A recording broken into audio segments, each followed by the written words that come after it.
지금 항상 저희가 주님을 의뢰하고 의지하기 원합니다.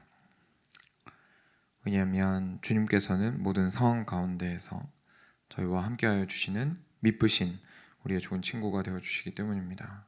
주님, 저희가 주님을 경외하고 사랑하는 마음이 계속해서 우리의 마음 가운데서 샘솟을 수 있도록 성령을 통하여 역사하여 주시기를 주님 앞에 간절히 간구드립니다. 시시때때로 저희가 주를 바라보지 못하고 주께서 우리의 의지 되시고 우리가 정말로 바라보아야 할 분은 주님이라는 사실을 어떻게 그렇게 매일마다 잊게 되는지 정말 놀라울 정도로 저희들은 참 연약합니다. 주님 도와주셔서 이 아침 저희의 눈을 주께 고정하도록 하여 주옵소서. 예수님 이름으로 기도했습니다. 아멘. 네, 오늘 창세기 24장 10절부터 27절 같이 보겠습니다. 창세기 24장 10절부터 27절 같이 교독하도록 하겠습니다. 제가 한 절 읽고 성도님들 한 절 읽어주시면 되겠습니다. 제가 먼저 읽겠습니다. 이에 종이 그 주인의 낙타 중 10피를 끌고 떠났는데 곧 그의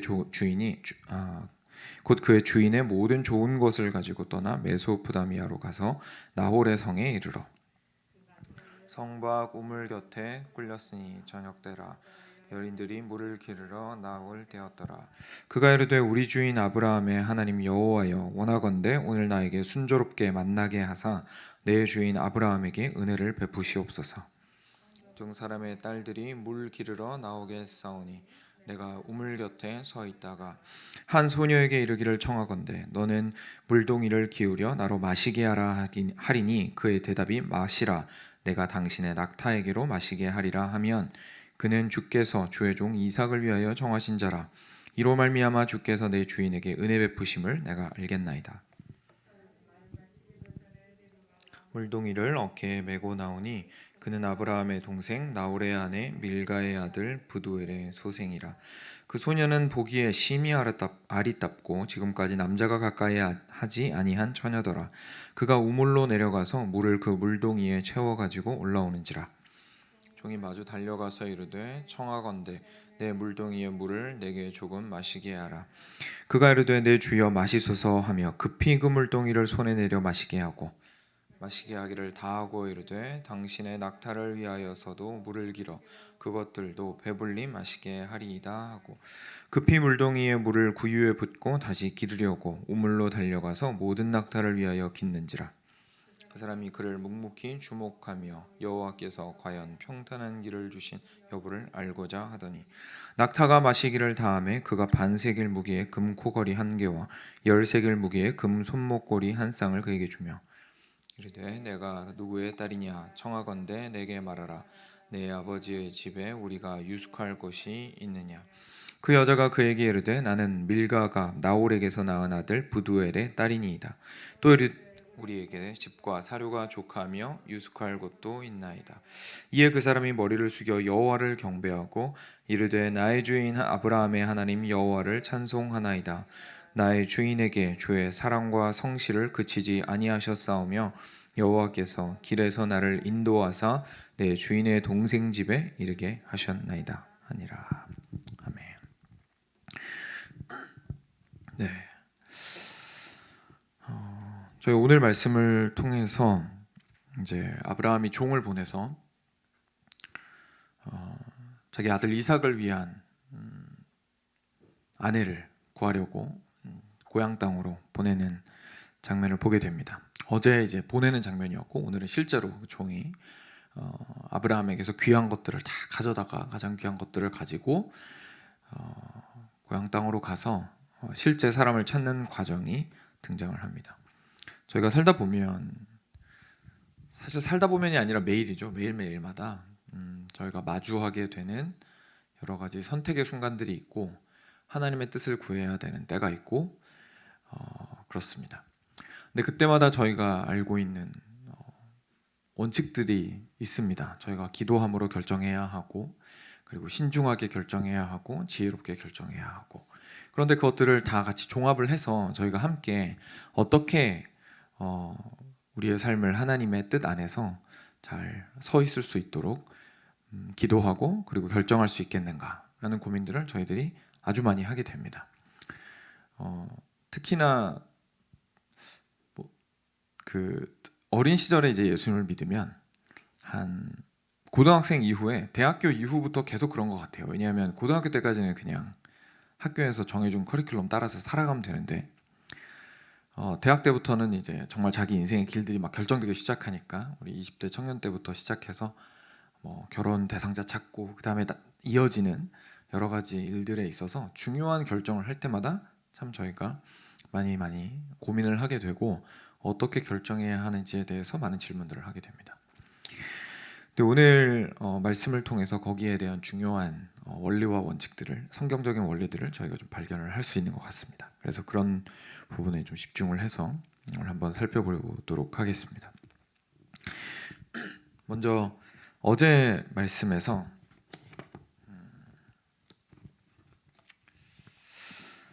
아브라함이 이제 하나님께서 아브라함에게 많이 복을 주셨는데 이제 아브라함이 아들을 위해서 아내를 찾아야 될 때가 되었습니다.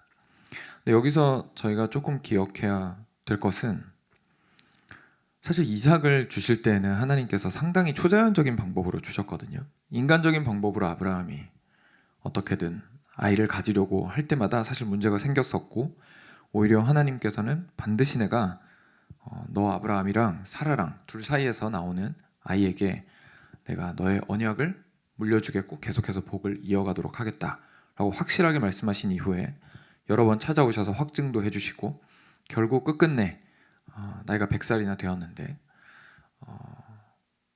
그리고 이미 폐경이 된 사라에게 아이를 하나님께서 허락해 주신 놀라운 기적을 보여주셨습니다.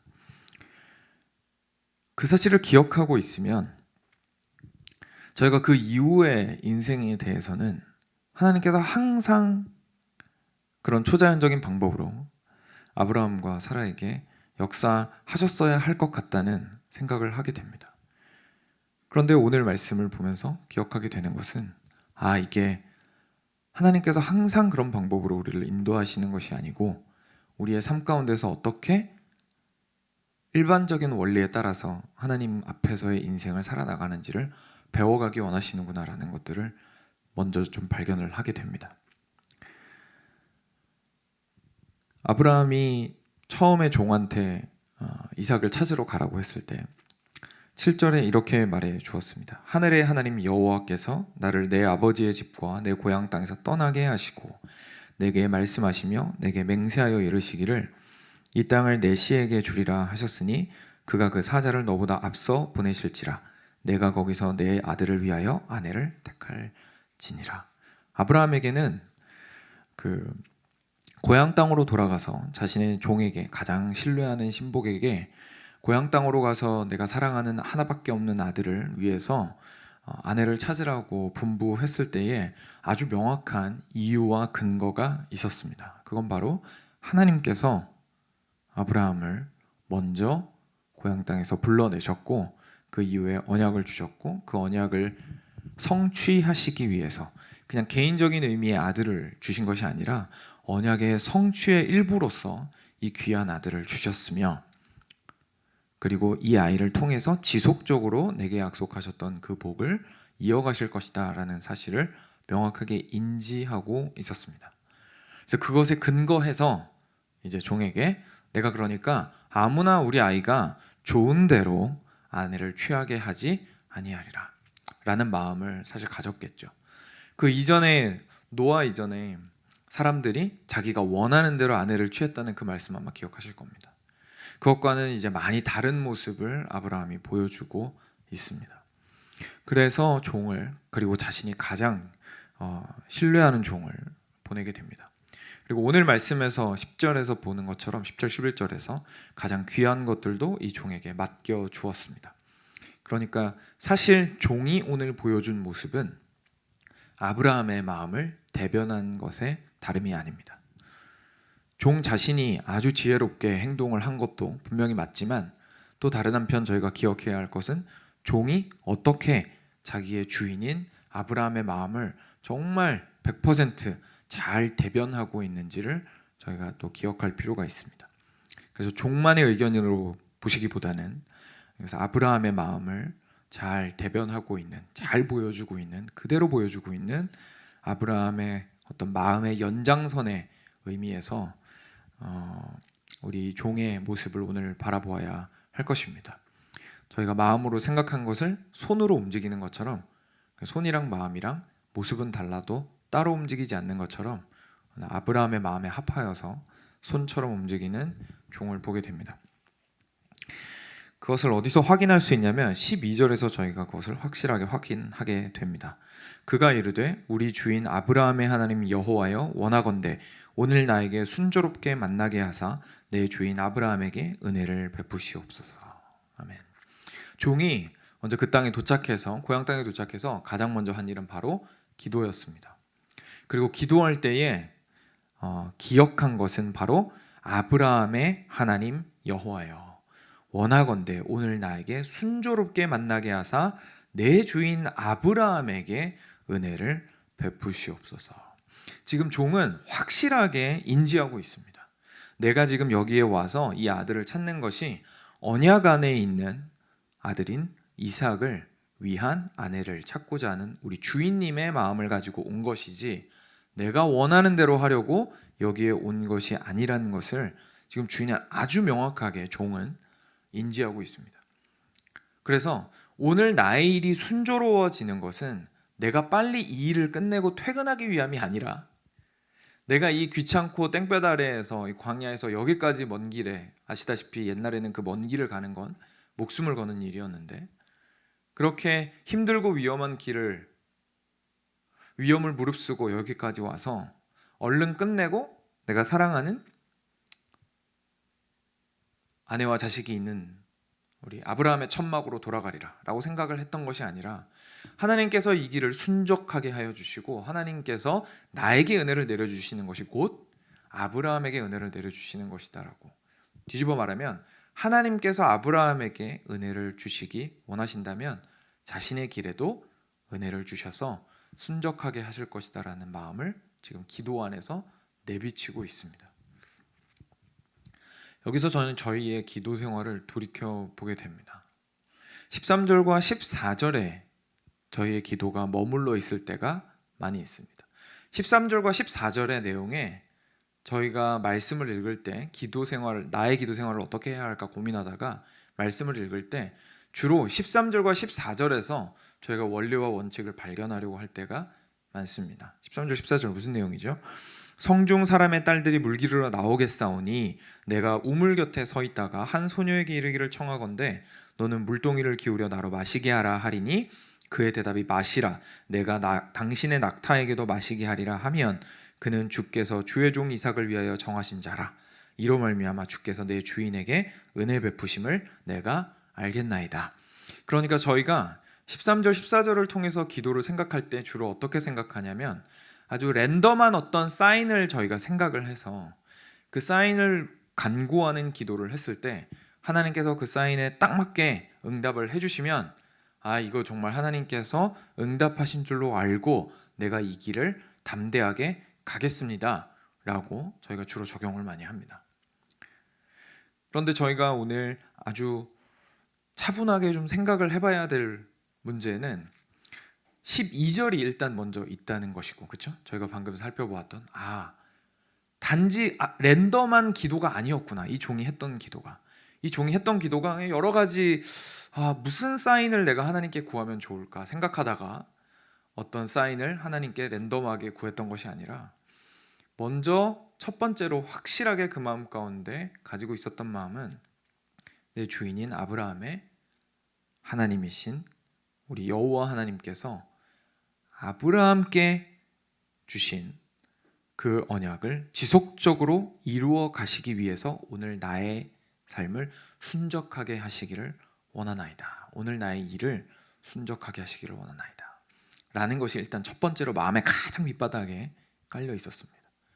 그리고 두 번째로는 사람을 보는 그의 눈이 기도에 반영이 되어 있습니다. 그렇게 하나님 중심으로 그리고 하나님께서 자기 주인인 아브라함에게 허락하신 과 함께 맺으신 아브라함과 하나님이 함께 맺은 그 언약에 자신의 눈이 가 있었을 때에 아브라함은 어떤 아내를 찾아야 하는지, 이 종은, 죄송합니다. 종은 아브라함의 아들을 위해서 어떤 아내를 찾아야 하는지에 대한 명확한 기준이 사실 마음속에 있었던 겁니다. 사람에게 섬길 줄 알고 낮아질 줄 알고, 심지어 손에게, 그러니까 전혀 모르는 사람에게, 손님에게, 어떻게 보면 손님도 아니죠, 낯선 사람에게 친절을 베풀 줄 아는 마음의 사랑이 있는 여인을 구해야 되겠다라는 생각을 했던 겁니다. 하지만 성경을 여기에서 우리가 끝나는 것이 아니라 아주 두꺼운 이 성경을 요한계시록까지 읽게 되는데, 아시다시피 아주 다양한 기도들이 성경에는 등장을 하게 됩니다. 그래서 특정한 내용만 가지고 그 시점에 그 환경에서 그렇게 기도했던 내용을 저희가 쏙 뽑아가지고 저희의 삶에서 적용하기에는 뒷부분에 가면 너무 다양한 기도들이 많이 등장합니다. 그래서 저희가 13절과 14절만 가지고 내가 뭔가 랜덤한 사인을 가져서 기도를 해서 하나님께서 그 사인을 응답을 해주시면 하나님의 음성으로 들어야겠다 라고 생각하는 건 너무 좁게 성경을 보고 있는 것일 가능성이 높습니다. 오히려 저희가 보아야 할 것은 방금 말씀드린 것처럼 기도 이면에 있었던 이 종이 가지고 있었던 아주 굳건한 심지의 마음입니다. 정리하자면 이렇습니다.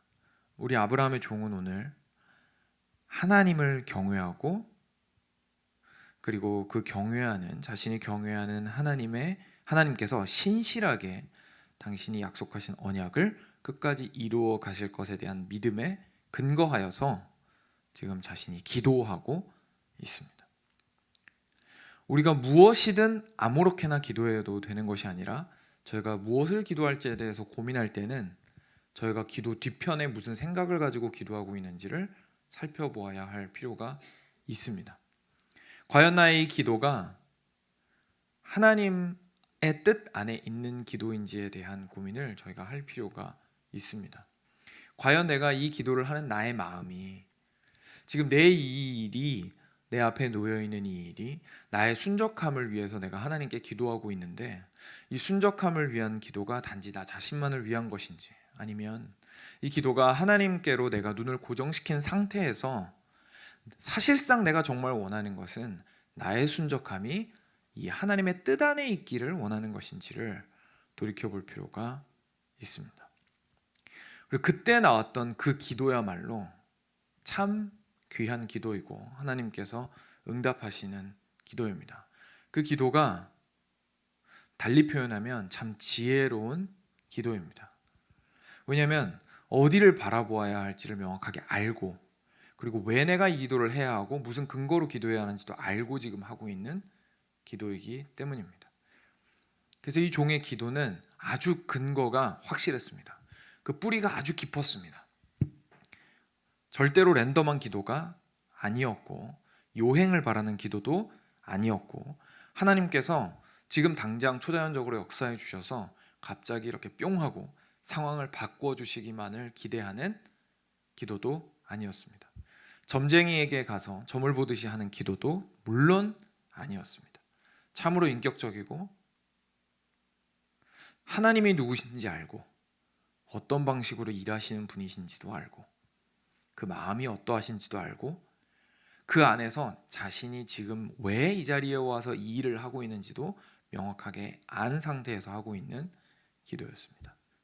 그래서 사랑하는 여러분, 오늘 말씀을 통해서 뒷부분에서도 살펴보겠지만 저희가 무엇보다도 오늘 가슴에 새기고 가야 하는 것은, 기도를 하기 위해 눈을 감고 고개를 숙일 때에 먼저 저희의 마음의 눈이 과연 어디를 향하고 있는지를 한번 점검해 보아야 한다는 것입니다.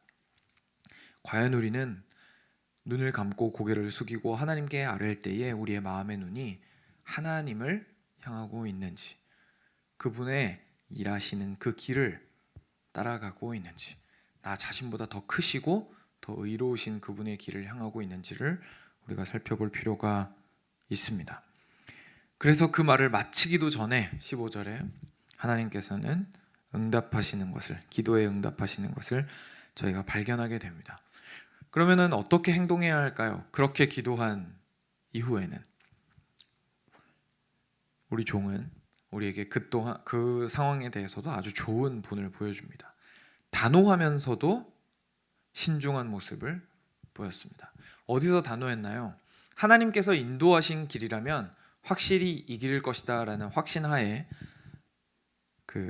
우리 리브가에게 리브가가 자기가 기도한 대로 정확한 모습을 보여주자마자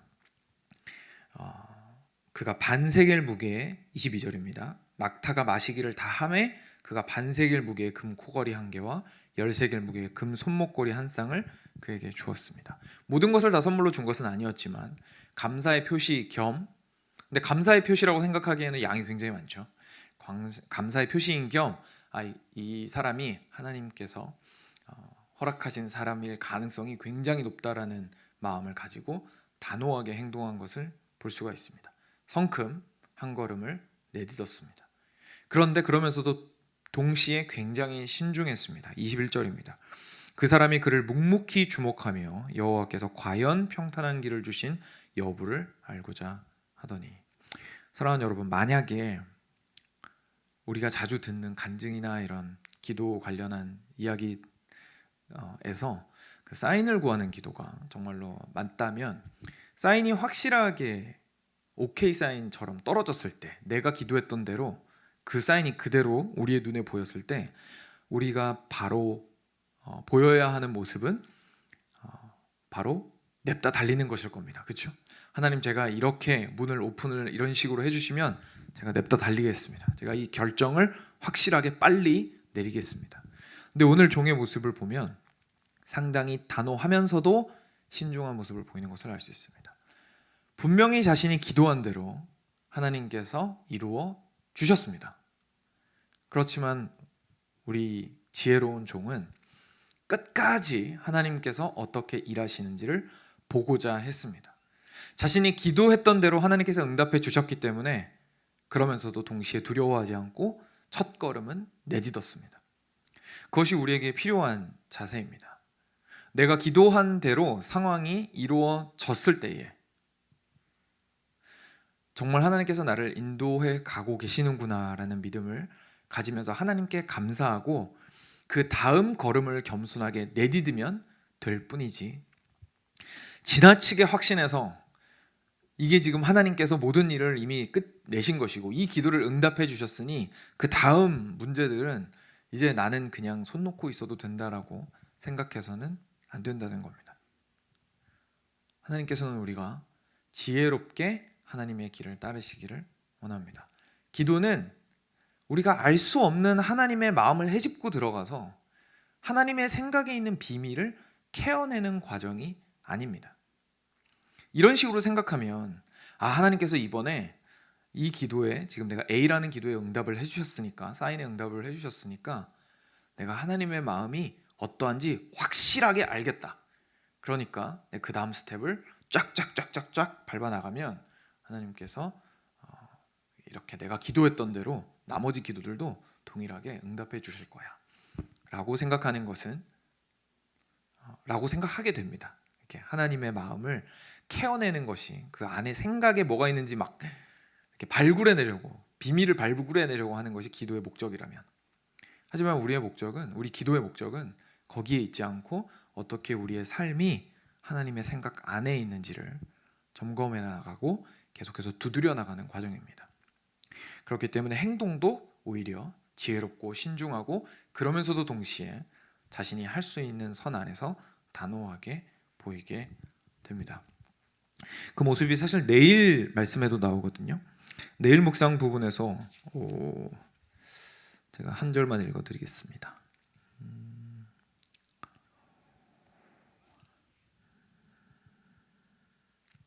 제가 지금 갑자기 눈에 안 들어오는데 그 라반에게 이렇게 말하는 부분이 있습니다. 어떻게 할지 알려달라고 그 아빠인 49절, 그 뒷페이지에 있어서 제가 못 찾았군요. 49절입니다. 49절 이렇게 말합니다. 종이, 이제 당신들이 인자함과 진실함으로 내 주인을 대접하려거든 내게 알게 해주시고 그렇지 아니할지라도 내게 알게 해주셔서 내가 우로든지 좌로든지 행하게 하소서. 그러니까 얼마나 겸손하고 지혜롭게 지금 모든 상황 가운데에서 행동하고 있는지를 저희가 발견하게 되죠. 끝까지 가서도 이제 98% 지금 끝까지 온 거예요. 그럼에도 불구하고 우리 종은 자신의 기도에 응답하신 하나님의 뜻을 자기가 앞서가서 판단하지 않고 라반한테 물어봅니다. 정중하게. 왜냐하면 그것이 도리이니까요. 그 결혼하는 아내를 뺏어오면은 안 되죠. 그래서 하나님께서 주신 그 일반적인 원칙 안에서 그 도리를 다합니다. 그리고 자신의 결정을 끝까지 유보하고 하나님께서 이 길을 인도하시는 것을 끝까지 보기를 원하는 모습을 저희가 발견하게 됩니다. 마지막까지 가서도 좌로나 우로나 제가 할 수 있게 마지막 확답을 해주시면 제가 하겠습니다. 그러니까 그 말은 뭐냐면 노라고 말하는 것에 대해서도 대비가 돼 있다는 얘기입니다. 막 집착해가지고 이거 지금 분명히 하나님께서 시작을 예스라고 해주셨으니까 끝까지 내가 예스라고 가져가야겠다 라고 상황을 만들려고 애쓰는 것이 아니라 하나님께서 이 상황을 통해서 예스가 되든 노가 되든 나는 온전히 이 길 위에 서 있겠습니다 라는 종의 마음을 저희가 보게 됩니다. 말씀을 마치면서 저희가 저희의 기도 생활을 좀 돌이켜 보았으면 좋겠습니다. 다시 한번 말씀드리지만 저희가 기도를 하는 것은 하나님의 머릿속에 무슨 생각이 있는지를 캐내려고 하는 것이 아니라 저희가 기도하는 이유는 오히려 저희 자신이 어디에 서 있는지를 다시 한번 점검하는 좋은 기회가 됩니다. 기도하고 나서 우리의 태도는 또한 어떻습니까? 제가 잠언 말씀을 좀 읽어드리겠습니다. 3장 5절에서 7절입니다. 너는 마음을 다하여 여호와를 신뢰하고 내 명철을 의지하지 말라. 너는 범사의 글을 인정하라. 그리하면 내 길을 지도하시리라. 스스로 지혜롭게 여기지 말지어다. 여호와를 경외하며 악을 떠날지어다. 아멘. 아이러니하게도 주변을 둘러보았을 때 가장 지혜로워 보이는 사람은 와, 저분 참 지혜롭다. 저분 어떻게 이렇게 결정을 지혜롭게 잘 하실까? 라고 하는 사람은 하나님을 참 경외하고 그 안에서 흐트러지지 않게 심지를 굳건하게 하여 한 스텝씩 걸어나가는 분들이었습니다. 그분들을 보았을 때에 느끼게 되는 것은 저희가 보통 이리 흔들리고 저리 흔들려서 결정할 때마다 종잡을 수가 없는 모습을 보여주는 가벼운 사람에 비해서 그분들이 보여주는 현저히 달랐던 모습은 여호와를 경외함으로 환경에 따라서 흔들리지 않는 마음으로 기도함에도 행동함에도 큰 흔들림이 없었다는 것이었습니다. 왜냐하면 마음을 다하여 여호와를 신뢰하고 자신의 명철을 의지하지 않았기 때문입니다. 절대로 우리의 명철을 의지하지 않는 것이 우리 보고 바보가 되라는 얘기가 아닙니다. 실제로 여호와를 경외하는 사람은 겉으로 보았을 때 굉장히 지혜로워 보입니다. 오늘 우리가 아브라함의 종에게서 보았던 것처럼, 그리고 그 지혜가 하나님을 바라보면서 나왔다는 사실을 저희가 기억하게 되는 것이죠. 응답하는 기도가 어디 있습니까? 라는 우리의 항상 하는 질문, 여호와 경외하는 기도에 그 답이 있다고 오늘 말씀은 이야기해주고 있습니다. 저희가 하나님을 바라보며 기도하는 사람들 되기를 주님의 이름으로 축원드립니다.